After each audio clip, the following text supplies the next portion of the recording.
Okay, we're back for the last and final segment of my watch collection. And I got to say, I'm really excited about the watches in this particular segment. I mean, I like all my watches, but these are among some of my most favorite. In each one, I have a story to tell. But before we get into the automatics, I did forget to include one, and I probably should have threw this one in the first segment, my Quartz watch selection. I forgot I almost had this until I saw it. So I don't hear many people speak of this particular model of the G-Shock. I see the plastic ones, I see the all-metal ones, which are the digital face ones, but you don't see many discussions about these particular ones. Now, these are the higher-end G-Shocks, and if it looks like it's metal, it's because it is. So you got a stainless steel case here, and this is a G-Shock B1000. And I'll tell you what the B here stands for in just a moment. So I want you to look really carefully at this dial and the case and all of the many finishings that it has on it and the strap and all of that stuff. I'll give you a shot of all of these here in just a second and go through them. So let's start with the case. The case is stainless steel. It's got different types of finishings. If you look around the bezel, there's high polish finishing, even though on the top there's sort of a brush finish. And then there's different variations of finishes here on the sides. And then this lug system here is sort of a shock absorber type lug system here. Very intricate. Don't think you'll be able to replace the strap on this for a normal strap. However, you can probably get the bracelet equivalent for this. But it's pretty intricate, and it's got this kind of springy system built into it to absorb a lot of shock. Now, let's start with the crystal. It is sapphire. Okay? We have a date window at the 4 o'clock position. We also have a second time zone at the 6 o'clock position. We have different selector functions here where the arrow is pointing for like stopwatch, chrono, such and such. We also have the days of the week on this silver outer lip here. And then we have a 24-hour indicator at the 12 o'clock position. There's a lot going on with this watch. It also has lume on the indices and on the hands. In addition to the lume, hopefully I got this set right, yep, there's also a light function in addition to the lume. We have a screw-down crown with these nice crown guards with multiple finishes on there. Look at the centerpiece, and there's a carbon resin center core, if you will, that separates these two metal pieces. Again, for shock, for durability. This is a very durable watch. And it's a very well-made watch. One of high quality. In fact, Casio makes these in separate factories from the normal Casio watches that you have seen and are very familiar with. We have a nice thick silicone strap. We have a metal loop holder here, or belt holder, with the G-Shock logo or branding on it. We have a nice stainless steel buckle. There's your stainless steel case back. It is waterproof. It is shockproof. There's so much going on with this watch. So let's talk about the nomenclature, Bravo 1000. So the B stands for Bluetooth, which means that on your iPhone or on your Android device, you can download the Casio phone app. You install it on your phone, it Bluetooths to your watch, and in it, you can set different time zones, and when you set it and send it to the watch, it automatically updates. In addition to that, This watch syncs to atomic clocks within the United States, as well as the time on your phone or the time that's in the app. That's what makes this watch so usable, and it makes a great travel watch. And it makes it easier for you to set it on the phone and send those configuration settings to the watch, as opposed to trying to mess with these pushers. These are actual working pushers, okay, and the screw down crown. So a lot of people, I don't know if they are just simply not aware of this watch. They've been out for a while. They have different finishes. They have some with blue accents in the dial, some with red accents in the dial, some with camouflage pattern straps, as well as the case. Those tend to fetch a little bit more. But this watch, this particular model, I got it for a good price, but the going price for these guys start around $630. I've seen them go as high as $800, some $900, and then depending on the limited edition, like the camo finish or the rainbow finishes, can go as high as $2,000 for this watch. I got it less than $600. Again, brand new, box and papers. Someone was sleeping on it. I caught it. I jumped on it, bought it before he knew what happened, what hit him. And so here it is. I love this watch. I wear this watch a lot. If I had a beater watch, this would be the closest thing I have to it, because I wear it, to bed. I wear it in the shower. I wear it in the pool. I wear it, out in the sun. And oh, by the way, this is solar. So this runs off of sunlight, believe it or not. So again, a very under the radar, high quality Casio G-Shock. Man, I love this watch. One of my favorites. I say that a lot. I have a lot of favorites, but I love watches. That's what all watch guys say. They love their watches, right? So Casio G-Shock. I just wanted to throw that in there. I forgot to add that into my Quartz segment. And now, with that out of the way, let's move on to my automatics. All of these are automatics.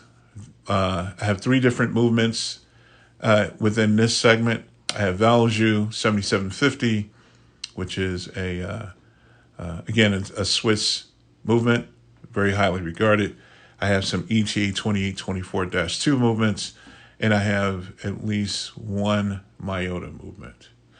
In fact, let's start with this guy. All right, so this is an under-the-radar brand by the name of Ballast, micro brand. Many of you probably have not heard of this. They have a lot of watches with different colors, different types of dials. I went with this one. I kind of like that whole army green, teal, or not teal, but tan indice look. It's got a red second hands on it. Again, the reason why it's not moving, because it's an automatic. I got to shake the rotor as I described earlier. There you go. And we have a date window at the 3 o'clock. So this is an automatic. This is rocking a ETA movement. I believe it is the 2824-2. I have this on an aftermarket strap, one that I spent about a week looking for because I wanted something that worked with the tan or the patina looking indices. And if you notice, there's a green contrasting strap that works with the dial. This has a canteen cap crown guard on there, and I'm going to show you the special feature about this watch and the reason why I got it. So this is called the Ballast, I think it's the Trafalgar, yeah. And their logo or their motto is "We Come Unseen." So this is a submarine-inspired watch. Okay, so let's flip this bad boy over. Nice lugs, by the way. Nice brush finish. And we have an exhibition case back done in sapphire as well. And they have their own little custom ballast rotor on there. And again, this is what I was talking about earlier. You shake the watch to keep it wound, right? After the initial winding of the watch. Now, I took the cap off And you'll notice that there's a crown here, and there's like a little plunger here. And by the way, this is a bidirectional bezel, so it rotates in both directions. Now, there's a reason for that, and that is this crown is not used to wind the watch. So you're probably asking yourself, how do you wind this watch? Well, you wind it by the bezel.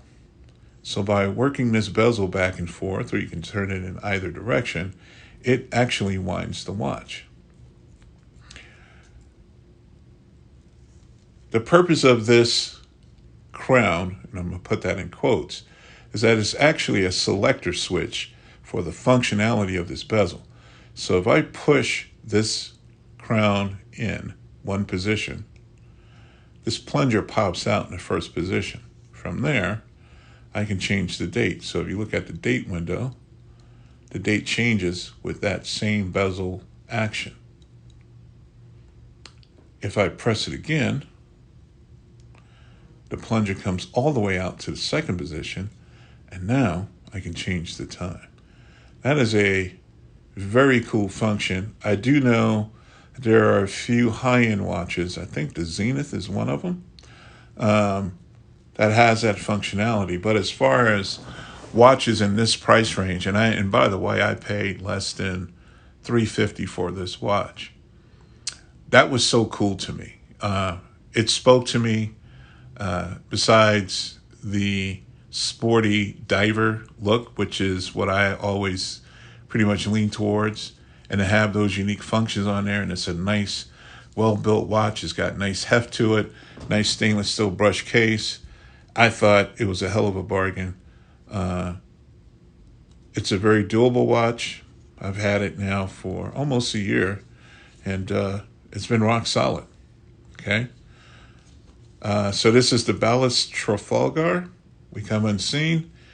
Submarine-inspired watch. I like the accents. In fact, the green dial has like a rough kind of texturing to it. And if I put this at an angle, you can see the depth and those indices around the dial. Nice detailing work. Again, nice and solid. There's nothing cheap or chintzy about it. Great watch. One of my faves. Of course, I would say that. Let's see. Let's go to this one. Another one of my favorite watch brands, the Tissot. And this is the C-Star. What is this? The C-Star Automatic. Now, I have the one from the top. There's one that's actually a little bit more than this. The difference being that, unlike this one that just has the date window at the 3 o'clock position, the C-Star Professional has the day date function at the 3 o'clock position. And then there's some ridges around the dial. And then they have a gold rotor in the back, or gold colored rotor, I should say, in the back. A diver with an exhibition case back window. This thing is built like a tank, man. I love the thickness of this watch. And by the way, it has a helium escape valve. Now, I know I'm jumping around here. I just kind of want to give you a full 360 on this watch here before I get into some of the details. We have a screw down crown at the 3 o'clock position, crown guards. We also have screw down pushers, so you unscrew these and use the chrono function.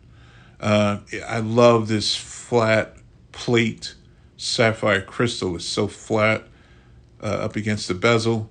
The bezel is 120 click unidirectional, just like the True Divers. That nice satisfying click there.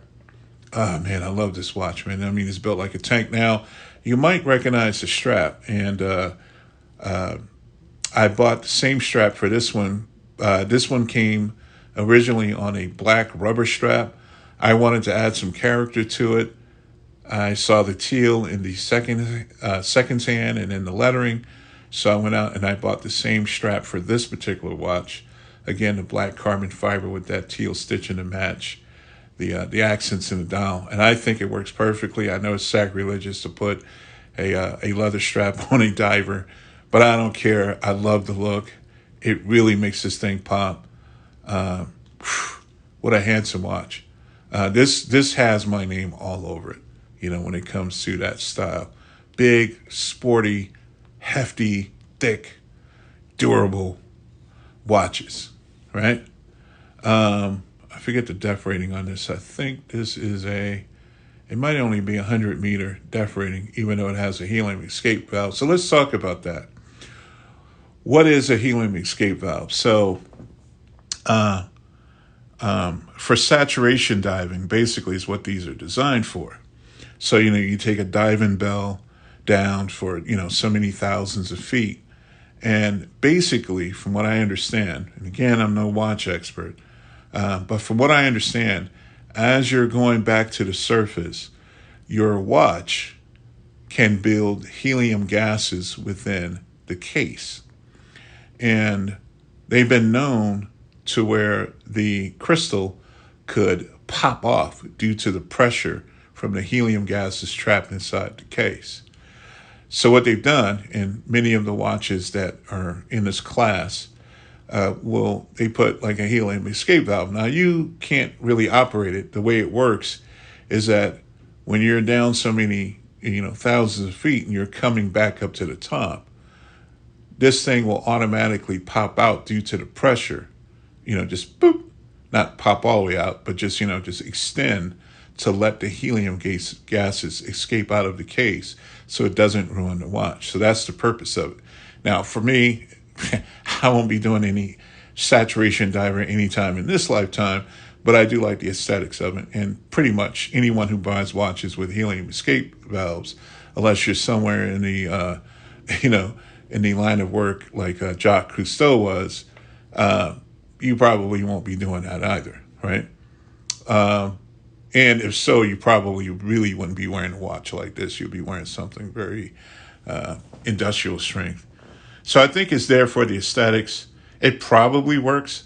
I like the look of it. It just gives it that nice, bold, industrial, utilitarian, tool watch feel to it. So, and again, I live in a world of mostly 48 millimeters. So this is a 48 millimeter case size. This is a Tissot. Again, I got this for a great price. I do, and I know I keep saying that, but I do try to shop. Like, I know the watches I want, but then the second part of that is trying to find it at the right price and in the right condition. Now, I bought this used. At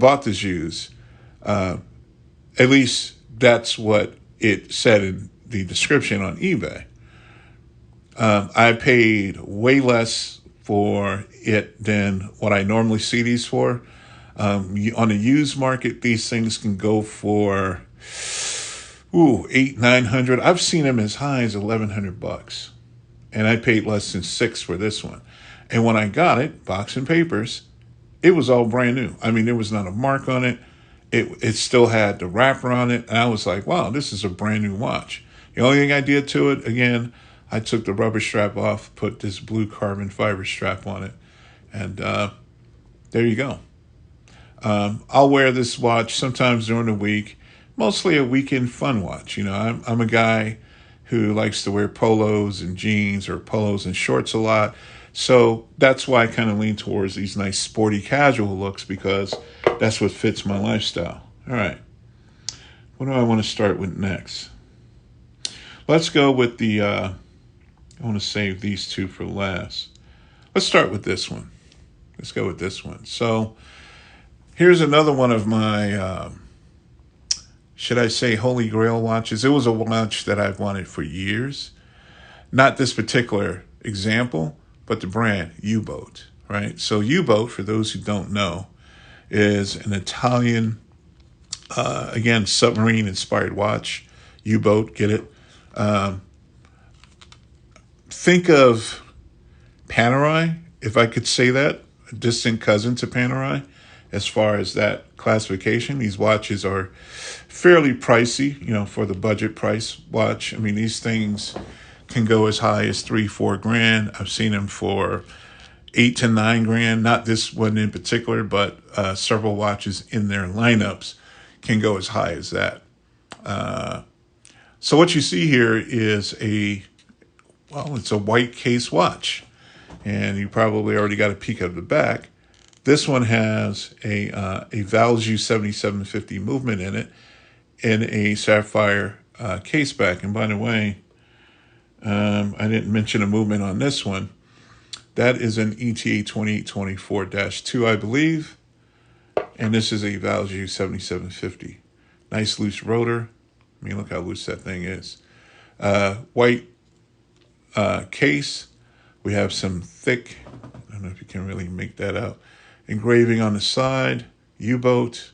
We have screws that hold in this nice custom strap from U-boat with branding on the loops here, as well as the buckle itself. No, I thought it was on here. Maybe not. We have pushers. We have a crown guard. And then if you cut it, this dial is in carbon fiber.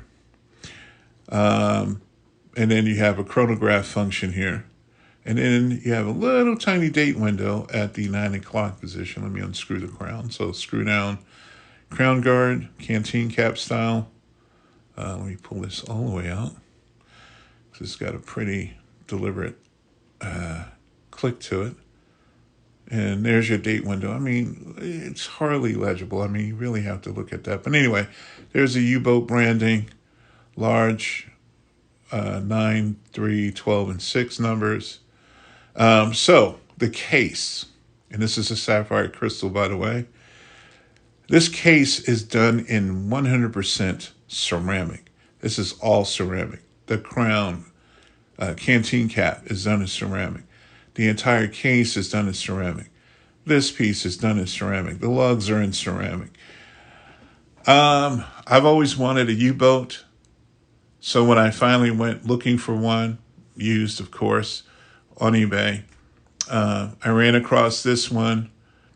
Again, a bid. You know, I'm always looking for those quick little bids I can sneak in and cop these for a good price. I really got this one for a good price. If you look on eBay right now, these things go for about $1,900. I think the lowest one I've seen on there recently is around the $1,800 mark. I paid way less than that. Okay. The guy who sold it to me, he knew that I liked large watches. He was like, "You're going to really love this one, man. I know it's going to find a good home." And it did. By the way, this is a 50 millimeter case, and it's got a lot of heft to it. Obviously, this is not an everyday watch for me. This is a weekend watch. Again, polo shorts, sneakers, you know, you see it, right? Nice sporty look. Now, just like with the Glycine Airman that I showed you earlier, and the Glycine Combat Sub, and even the TW Steel, they have some similarities, right? Unfortunately, we all know what this looks like, right? I'm wearing this on. In fact, I've been called down on it once. I was at Guitar Center wearing this watch, and sure enough, it didn't surprise me. Sure enough, the guy behind the counter said, "Hey, what is that, an Invicta?" Because, you know, hey, of course it looks like an Invicta, right? I mean, Invicta were known for their Russian divers, and this is what they look like. Now, I'm guessing that this was the style that they borrowed from, which was these U-boats. And by the way, what is this called? This is called the Flight Deck 50 millimeter watch, right? I think they borrowed their cues from that. So again, just like with the Glycine looking like, you know, the Glycine Airman, where is that? Well, it's off to the side, but the Glycine Airman 7 looking like a diesel watch, people will look at this and go, this is an Invicta through and through, right? But you'll be wrong. This is a Swiss movement, Italian-made automatic watch. And it is of good quality and good solid materials, and it has a very nice movement in there, and it's very expensive, right? But it's okay. It's okay to mistake this for an Invicta, because guess what? I know that it's not an Invicta, and I know that this watch appeals to me. You don't have to like it. And that's the point. Buy the watches that appeal to you. Don't think about what other people think about your watch. Do you like it? Do you like watches? Do you like a certain kind of watch? Be it a dress watch, be it a sporty watch, be it a vintage watch. What appeals to you is the watch you should get. And I stand by that 100%. For that, I love this watch. I've always wanted a U-boat. I got even more luckier and got one done in ceramic. This is probably never going to leave my collection. And there you have it. Okay. Now I'm going to show you another monstrosity coming in at 50 millimeters since we're on that note. This one. This behemoth. Now this is a behemoth, right? It looks like a trank. It looks like a tank tread mounted on a watch. I mean, and as hefty as this thing look, it weighs just as hefty as it look. In fact, this watch is 1 pound. Okay, 1 pound of steel. The reason for that, I call it my Luke Cage watch. For obvious reasons. It's big, it's strong, it's heavy, it's mean, right? What is it? It's a Sisu. What's a Sisu? Well, they're a micro brand that's out of the LA area. And again, they came out capitalizing on the whole big watch thing. So why do I have it, right? Well, when I like big watches, but when I found this watch, again, I was heavily into Invictas because of their stylings and their case sizes. I liked the big watches, right? And I wore them for a number of years. But after a while, I was like, you know what? There's got to be something else out there besides Invicta that has... And I'm not saying Invicta makes bad watches. Like, I think their Reserve line are pretty well-made watches. Trust me, I've had tons of Invicta watches. They were all quite durable. They look good to me especially at that time. I loved wearing those big, humongous watches on my wrists, and to have the wrist and hands to pull them off worked even more so. But I was looking for something outside of Invicta that had, that same presence. But it was that of a higher quality, and maybe a watch that would get a lot more respect. Well, I scoured the web looking for large, high quality watches, and I stumbled. I think I was on Wachismo.com when I first ran across these, and I was looking at big watches. They had the Steinhardts and some of the other German brands, and I'm like, yeah. And then I saw this. And I was like, what is that? I like that big, crazy looking dial with these big numbers that's running off the dial. Wow, that's a sapphire crystal on a 50 millimeter case. And by the way, just to give you even more of what was going on. At the time I was looking at these watches, now this is a 50 millimeter. Back then, they had 54 millimeter watches, just like this. It looked identical to this, 4 millimeters bigger in the dial. Now, you think 4 millimeters is not that big, but when it comes to watch sizes, 4 millimeters make a tremendous difference in case sizes. 54 millimeter case size. So if this is a saucer for a teacup, the other one was a freaking dinner plate, through and through. And that one was done in a wide dial. So that was actually the first one that I had. 54 millimeters, the same big, hunky, chunky bracelet. Very comfortable bracelet, by the way. And these are solid links. There's nothing hollow. There's nothing cheap. There is nothing thrown together about this watch. This thing is built and weighs literally like a tank. All right. So to finish my train of thought here, I bought that white dialed one in a 54 millimeter case, but it was in quartz because they had a quartz variant, and they had the automatic variant, which is the one you see here. Because I couldn't afford the automatic, and I think at that time the automatics were running about $1,1700. The Quartz were about half that price, and they looked identical. So I was like, you know what? I'm gonna get the Quartz version, 54 millimeter, right? It came in a huge OD green ammo box, solid steel with the big clasp, and it was sitting inside of a foam cutout, nice and presentable. And I was like, everything about this watch just went, I call it my FU watch. So whenever I just want a piece that I just want to show out and just show that I just got this big, masculine, hunky, and I'm not compensating for anything, just so you know, but I just wanted this big, massive statement piece on my wrist, and I want one arm longer than the other because it was just so heavy. It was pulling my arm down. I just wanted that. So I got it, and it was a great conversation piece. People would see it. They're like, man, what is that, man? That's crazy. Then I would take it off my hand, and I go, here you go. And it would pull their hands down because it was so heavy. It was like, how do you wear that? Like, I wear it like a man. That's how I wear it. So fast forward, I'll pause for a minute dramatically. Fast forward, these watches were still being made. And so what they did is they came out with the second edition. They shrank the case down to a 50 millimeter, which is what you see here. Still a behemoth, but a lot more controllable than that humongous 54 millimeter. I sold the 54 millimeter. I managed to catch this one. They had it for 45% off.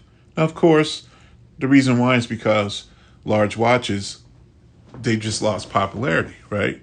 They were the normal wrist guy men that were buying these big, humongous watch. And it really looked humongous on them, especially if you have something like a 6.5-inch wrist. This thing just looks out of bounds on your hand, right? Well, for me, it's right at home. It fits. I mean, if you look at my hands, you can get some perspective on it. I'll just, I haven't put one of these on the wrist. Look at that. I can't even get my hands through this thing. That's how big my hands are, right?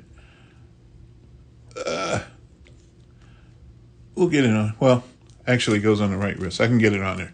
Anyway, don't laugh. I got this automatic version. I'm getting off track here. I got this automatic version for 45% off. So I got this less than $1,000. And it was nostalgia, right? Saw it. I was like, man, I've always wanted that in an automatic. And it's a little bit smaller. And the black dial, I think, looks better than the white dial. And it's got the exhibition case back window, by the way. And I know it's funny to see so that's an ETA 2024 movement in there with their Sisu rotor. But look how small that exhibition case back window looks against this humongous case. You have a screw down crown at the 10 o'clock position, which is nice because I'm right-handed, so I wear my watch on my left hand. And when you put it on your hand, you have to excuse the Band-Aid. When you put it on your wrist, the crown doesn't dig into your wrist size. By the way, I'm wearing my Apple Watch. And I do have a Samsung watch as well. I'm a watch geek. What can I tell you? Where were we? So screw down crown at the 10 o'clock position. Nice sweeping hand, ETA movement. Sapphire crystal. I think it's slightly domed, but I like how it sits inside like a deep dish setting, so you're not bumping this bad boy up against a doorstop or something. You got these big, look like humongous, it looks like a massive lug nut, right, for the bezel. Again, these solid, stupid, solid links, I think themselves probably weigh like 1/4 pound, and then the case itself takes up the remaining weight to equal a pound. We have this very, very solid clasp. look at this buckle here, right? So you got this deep engraving. There's watches out there that are smaller than the actual buckle on this watch or the clasp on this watch, right? And then you got the deep engraving here on the side of the case. So these are really solid, well-made watches. It's more of a nostalgic piece for me. Obviously, this is a weekend watch for me. Like I said, I wear it when I just want to just say F you. F you, you puny watch holders or watch wearers out there. Look what I got, right? So this is my Luke Cage. I know. All right, so what's next? Take a breather here, and let's regain our train of thought and move on to this guy. Let's polish this up a little bit. By the way, I'm doing this all in one take. I know I keep bumping into the camera, and I'm probably taking longer than I should here, but I'm passionate about watches, and that's why I'm showing these here to you. I'm also giving people alternatives, right? You know, I'm sure that there's men out there like me who are more attracted to larger case size watches that maybe cannot afford, like myself, like AP offshore, 44, 46 millimeter, or the Arnold Schwarzenegger 48 millimeter APs and stuff like that.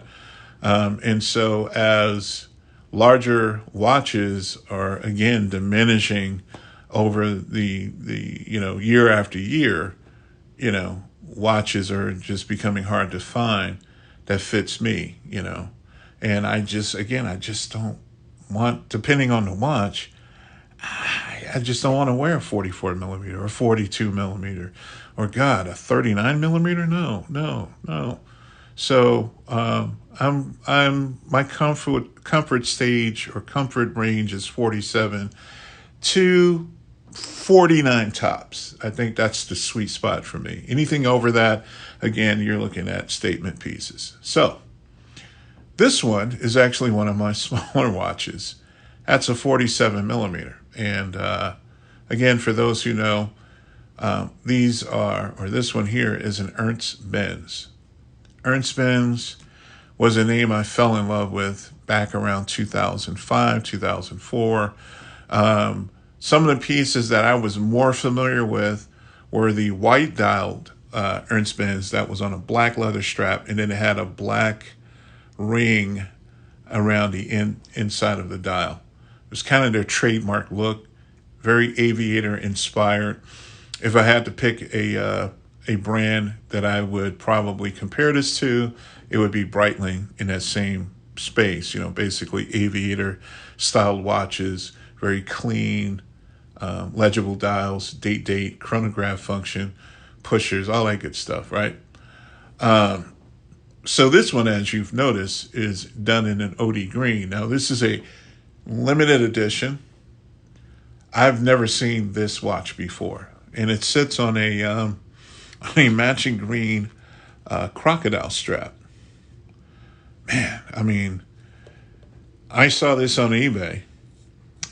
This is about a good 6 months ago. And I was always, I get on eBay and I'll say, okay, I'm going to look at all the Ernst Benz watches. I'm going to look at all the U-boat watches. I'm going to look at all of the Halios watches, which I'm going to get to, or Halios watches I'm going to get to in a second. I'm going to look at all of the Oris watches, the Tissot watches. Again, all diver, aviator, sporty, chrono style watches that appeals to me of real decent quality, right? That's the key. So with that said, I was looking through the Ernst Benz section, and, they had all of the typical ones out there that I was used to seeing. I've seen them. I've always wanted to own an Ernst Benz, and here's my chance to actually own one. So this one pops up on the radar. I'm like, whoa, that's OD green. What is that? I know it's an Ernst Benz, but I'm like, it's green. That's different. Now, a lot of people don't like the color green. It appeals to me.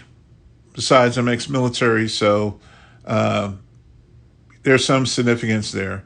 So I was attracted to it. I got a date function at the 3 o'clock. I got these kind of ghost chronograph dials almost hidden in the dial itself. And then I kind of got these mustard green numbers going around the dial with these mustard green hands, right? The well-known Ernst Benz hand selection. And then you have the brushed stainless steel case, again, on a green crocodile strap with the mustard yellow contrast stitching. Really nice touch. There was only 50 of this particular example ever made. And by that I mean they have some that have the black leather strap and the contrast yellow stitching, and then they have the solid black chronodials, which I do like that look a lot. I wish I had them on here, but that's okay. Excuse me.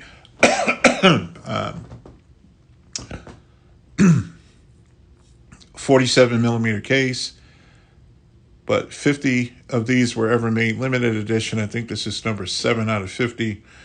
So all of that stuff is appealing, right? Now, limited edition doesn't mean that it's priceless. It really depends on the price. It really depends on the watch and what the markets are saying about that watch that would make it desirable. This has a Value 7750 movement in it.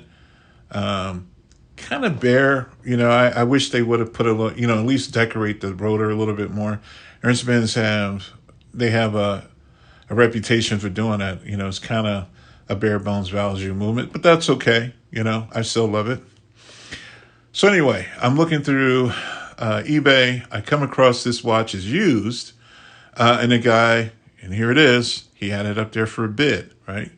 And he had it there for $1,800, starting bid. Now, for those who know Ernst Benz watches, these things can go, I've seen used Ernst Benz watches for as high as $4,000 or $5,000. Brand new, $6,500, depending on the complication. They're up there. Do they sell well? Probably not. They're not that popular. But again, it's a watch that appeals to me. I like the styling of it. I like the way they're built. I like the case sizes of it. So, again, I'm kind of one of those guys who sort of, I go down the road less traveled and I look at those watches, right? I'm not really looking at watches what everybody else wants. I look at what I want. So again, there's my motivation, right? So when I saw this, I went apeshit. I was like, whoa, that is a sharp watch. So I asked the guy, I said, because no one bidded on it. And I imagine because it probably had two things working against it. One, case size is not, let's face it, anything above a 44 millimeter case size is not popular to the mass appeal, the mass crowd now anymore. It's guys like me who prefer the larger watches. And I know I keep reiterating that throughout this presentation, but and I guess I'm speaking to those guys out there like me who they want those larger case sizes, but they don't know if, these watches are good versus those watches. And again, what's in their budget range. So I'm trying to compile all of that into my choices of what I consider to be nice watches and I'm going to call it the big man size, right? So getting back to my main man here who had this out there with a starting bid of $1,800, I tracked this watch for about a week and nobody's bidding on it. No one's, I guess they're just not even interested in it, right? But it interests me. So I back-channeled this guy. And oh, by the way, it did have one flaw. And it was a used watch. So right here against this case, it was a rough, real bad scuff right in here. And by the way, the light was hitting it. It looked like it was actually like really deep scars within the side of this case. And I'm wondering, is that permanently damaged or that could be buffed out? So I'm talking myself into it. So I was like, well, if I can get this for a good price. I got a good buddy of mine who's a watch jeweler. And I'm going to send pictures of this before I buy it and ask him if he could buff that out, right? So I did, and he said yes. So I back channeled the seller, and I said, listen, if you can't sell this watch, would you consider, and I threw him a number, and it was a number I didn't think he would go for. I'm not going to tell you what the price is, just to protect the seller. But he said, yeah. So I imagine he had bought this watch. And by the way, in one of the pictures, he was holding his watch up the day he bought it, which was back in 2014, right? And he has the receipt right next to it. He's at the jewelry store as soon as he got it. And he's holding up the receipt for this watch. The total price he paid for this watch was $5,400, right? And he wore it. It looks like he wore it pretty well because, like I said, it definitely has some scuffs and stuff in it. And so I back channeled him and I threw that number at him. And he said, yeah, I would consider that. So I said, cool. So I waited until the eBay clock ran out. And as soon as it did, because I was watching it the entire time, I hit him up again and I said, hey, would you still honor that price? And he said, yes. And I said, then I will pick that up for you. And so I got it. Couldn't wait to get it in the mail. I'm like, just sitting on pins and needles because, again, I've always wanted an Ernstman's watch, just like I did with the U-boat, just like I did with the Glycine Airman 7. And then I'm going to tell you another watch here coming up shortly. We're going to get into, I guess, next, actually. And tell you a little story behind that. And then we'll wrap this up. But I got it. I took it to my man. He buffed it out, did a real good job, So they take it all the way apart and they buff out each part. So he buffed the back, he buffed the sides, the bezel. It's got a sapphire crystal. I got it back. I've been happy with it ever since. Now, again, it can be worn as an everyday watch, but I'm one of those guys, because I have so many watches, I do tend to color coordinate. So if I'm wearing grays, if I'm wearing, anything camouflage, like camouflage shorts, a gray T-shirt, some sneakers, a baseball cap, this is my guy right here. It's an under-the-radar watch. A lot of people don't even know what it is, and I don't care. I know what this watch is, right? It means something to me. I've always wanted one. I got one. Not only I got one, but I got a limited edition one in this funky OD green color, and I love it. Okay? So there you go. Ernstman's Aviator styled watch. Very nice watches, right? And then, by the way, I don't know if I mentioned that, Value 7750 movement in that one. Now, let's get to the last two watches in a bunch.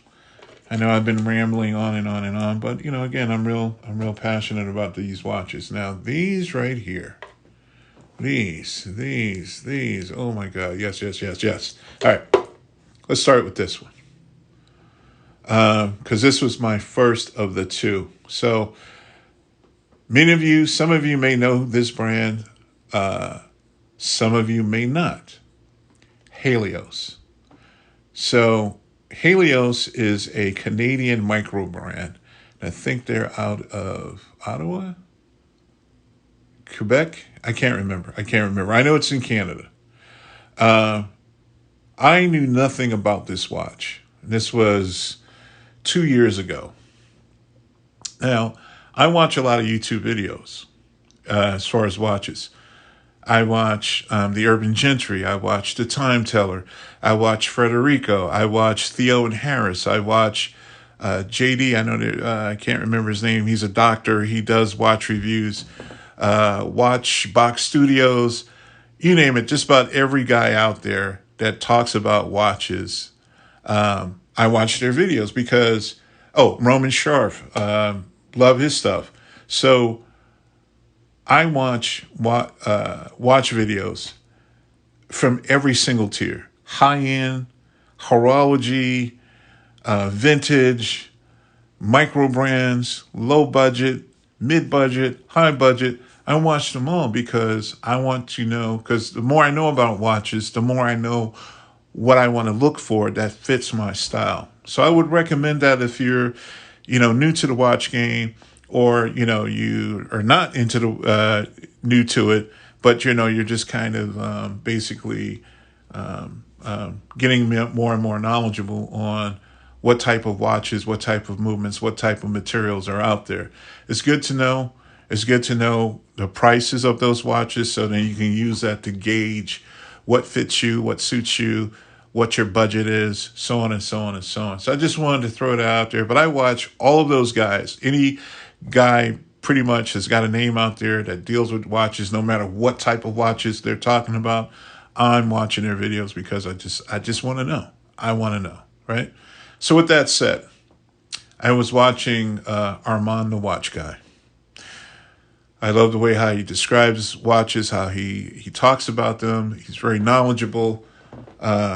So one of the videos that he was doing was called My Favorite Micro Brands at the Moment. And so he had 5 micro brands on this particular video. The second watch that came up there, and actually, let me show you the accurate one that he had on this video, was this one. It's the same brand, same model basically, but there's some differences. It was this one. All right. So he goes in to talk about this watch, and the moment I saw this thing hit his screen, I fell in love with it immediately. It had my name written all over it. Helios, Canadian micro brand. This is called the Helios Puck for obvious reasons. It's got the inverted lugs. It's an automatic. It's a diver. It's got a helium escape valve. It's got this nice thick puck style to it. It's got a beautiful bracelet.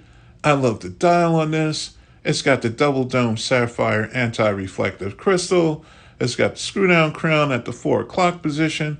It's got these nice large sword hands, these nice heavy stick indices out there, that orange detailing on the bezel, and everything is loomed up in the dark, right? Everything lights up. So he goes on to talk about this watch, and I don't even think I got to the remaining watch brands that he was going to go through. I stopped at this one. I was like, I need to know what this is. I need to know where to get it, and it's got to be in my collection. Well, so this is the Helios Puck 1. When he was talking about this particular watch, by the time I saw this video and saw this watch no longer existed. I went to the website and they had this Helios Puck out, and it was done in blue. So again, I didn't know this existed. I saw this one, right? So I'm thinking when I go to the Helios website, I'm going to see this. Nope. I see this. Oh, I said, oh, so they got a second version. And they got it in blue. Wow. Okay, cool. Right? Go to buy it. I want to order it. Sold out. Huh. They had a black version of this particular model. Sold out. Huh. Okay. Let me go to Amazon. Doesn't exist. Oh, let me go to my favorite website, withchismo.com. Doesn't exist. Never heard of it. I started scouring the earth looking for this watch. Can't find it anywhere. Why, you ask? Well, you can only get them directly from Helios. They make these in small quantities. I won't say that they're limited edition. They just make them in very limited quantities, right? So I think they make, of this particular example, 150, 200 of these. Sold out. Can't find them anywhere. Now I really want one. And I go, you know how it is when you want something so bad and then you just can't find it anywhere? Now the obsession kicks in. And now it's like, I'm going to have this watch. I don't know how, but I'm going to find this watch. So it caused me to start going out. I went to Chrono 24. Nope. I went here and there. So then I find out that the only way you're going to get your hands on one of these is through a private seller, right? So I got this one first. Even though that I saw this one, I wanted this one. I'm sorry. Even though I saw this one in a video, it didn't exist, but I was willing to get this one. So I scoured the earth. And so finally, after, I don't know, 4 months later, a Canadian had this in pristine condition. I mean, now I've had this now for over a year, just to show you how much I cherish and babies this watch, even though I know it's a diver and I could literally beat this thing up because it was so much to go through and so rare and so impossible to get my hands on. I wanted to cherish this watch with all my heart. So the guy had it on this blue strap, and he had it it came with the metal strap, as you see here. We're going to cover this one here in just a second. And here's the thing. So these watches, brand new, they were, if you were lucky enough to be the first 150 or 200, whatever that number was, this watch was only $650. Now, let me go through these specs on this, which I didn't do. Sapphire crystal, sapphire bezel, okay, 120 click, screw down crown at the 4 o'clock position, heavy lume. The bezel as well as the dial lights up in the hands. 500 meter depth rating. Solid case back. Built like a tank. This nice puck design. Wow, so much watch for the buck. Oh, by the way, 47 millimeter case. Right in my wheelhouse. Everything about it said Doug. I had to have it. Well, after months of scouring the earth, this guy had this one. Bought it right away. Didn't even ask any questions. In fact, even though that it was $650 brand new and it was used, the guy was like, I'll take I think it was $690. So $40 over the retail cost. Premium. Watches in the horology space, the high-end watches, those are the kind of watches that command premiums. You know, premium is, say like you take an AP or Royal Oak that retails for $30,000, but because due to its popularity and its demand, it drives the price of the watch up, right? Premiums. So that same $30,000 watch, you may have to pay $50,000 for to get your hands on it due to its demand and its scarcity, right? So that's what I'm saying. That applied to this watch.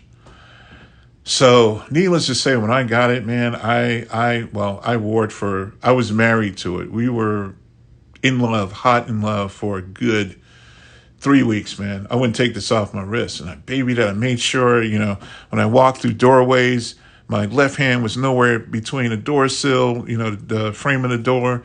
I made sure when I closed the car door, my watch was full clearant, gave it the all clear before I closed the car door and all that good stuff. I know it's crazy. But that's how in love I was with this watch. To this day, I'm still in love with this watch. But even though I really love this watch, this was the one I saw in the video. Now, I don't know if I mentioned this. This is the Helios Puck 2. This is their second version. This was the first. And I'm going to point out the differences here. You can see them already. So the dial configuration is quite different. This one, you have the nice little round circles. This one gives you the nice heavy loom sticks. The hands are different. You got the nice fat sword hands on this one. There's no sapphire around the bezel part like on this one, but it does have that little orange marker, which was their trademark, right? Helium escape valve. This was 500 meters, and this actually has the Myota 9105 movement. I hope I got that number right. 9015 movement, Myota, automatic. This one is the ETA 2824-2 movement with a helium escape valve. It is actually slightly thicker than the version 2. The version 2, 500 meter depth rating. Version 1, 1,000 meters. Now, again, more scouring of the earth before I ran into this one. So, another 6 months of looking, searching, wanting, dreaming. I think this guy was from Canada also. Now, I think they bought these pieces. You know, a lot of these guys, they buy these pieces and they hold on to them because they know that they're going to resell them and make some profit off of it. Didn't care. I had to have it.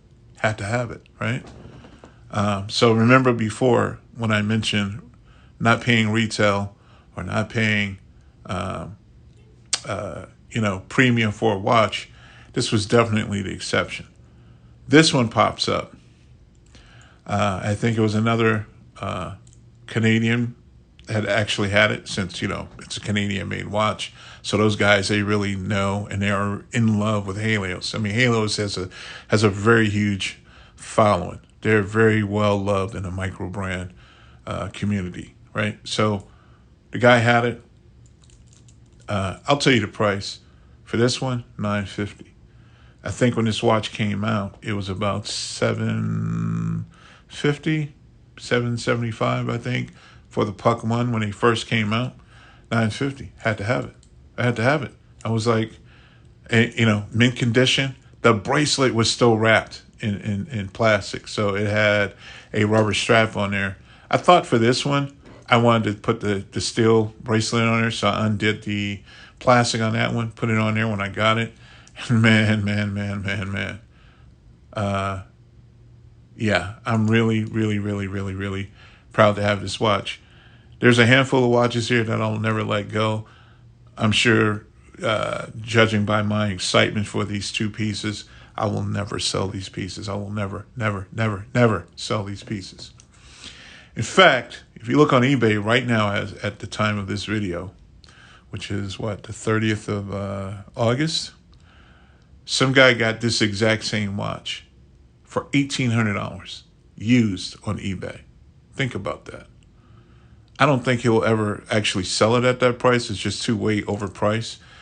I think if he brought it down to like $1,100, he probably would get a buyer for it. These are seriously in demand. They're very hard to find. They're very desirable. And so I have the Puck 1 in black. I got the Puck 2 in blue. And man, I'm really stoked that I have these. Okay. Let me wrap this up by saying this. A lot of people, they don't get the whole watch thing, right? My lady, she knows I love watches. She knows I have an affinity. I have a passion for watches. And people who says, well, what do I need to watch? I got a cell phone. I can tell the time on that. Or I got an Apple Watch. I can tell the time on that. Or I got a Samsung Galaxy Watch, which is I do have. And I wear those kind of as beaters. But first and foremost, I love my analog watches. I think of them as dress pieces. I think of them as work of art. I think of them as your personality on a wrist. That's how I look at them. So again, I hope these three segments of these watches here helped you out somehow. Maybe there was some watches you might have been looking at that I might have in my collection that might have appealed to you. If so, throw your comments down below. Again, it's not about, what I think you think of them.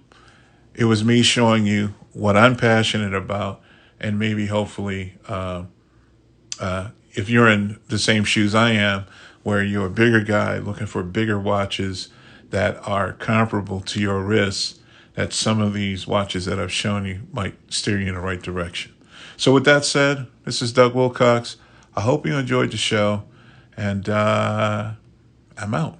Take care.